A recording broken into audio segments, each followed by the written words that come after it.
this so powerful strength of the kingdomship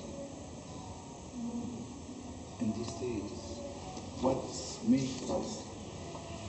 What makes this? The so great and powerful kingdomship in these last days. Where it come from? Why? There's the kingdomship will always be and shall be. But in these days, when you are here in Labula, Ahraya, the Most High, Yashar,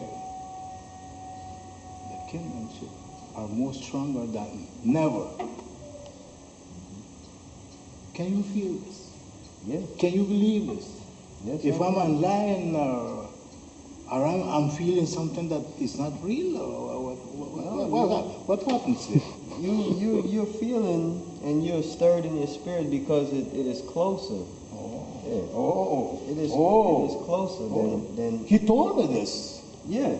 And I must preach this because he said that it's Jesus. Hallelujah. I would like to say many things and I can't say nothing. In Romans chapter 13, right?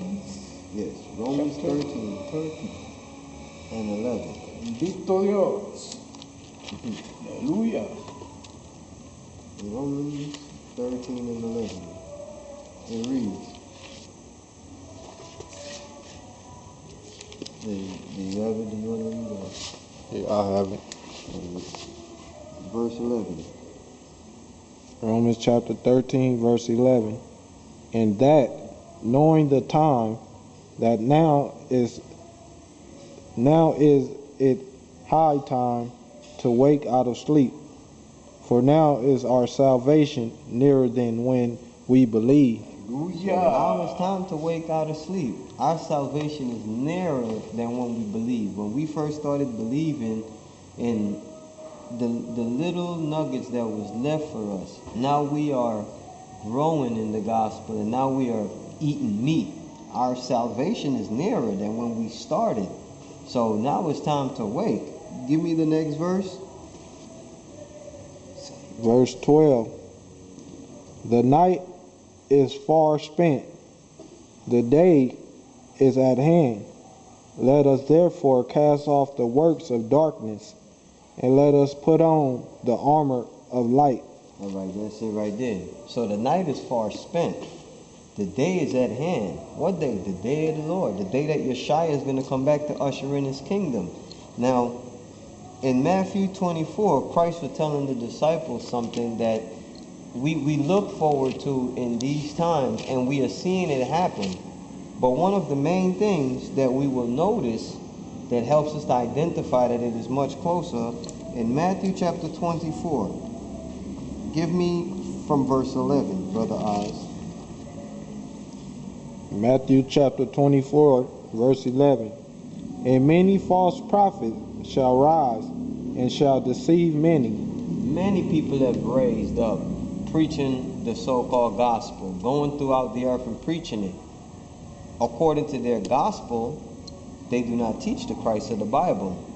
Now you will see that that is the key to ushering in the kingdom, when the gospel is preached. So Christ was telling them since then, many false prophets will arise. And from the time of Christ to now, you have a lot of people preaching Christ. But is their doctrine sound? And are they preaching the kingdom? That's the question. Give me the next verse, verse 12. And because iniquity shall abound, the love of many shall wax cold. When you look up that word iniquity, it tells you lawlessness. So because a lot of false prophets arose teaching that we are not under the law, iniquity abound, and the love of many. Because we understand, according to the word, to love God, keep his commandments. Okay, and John, it tells us this, 1 John, the epistle.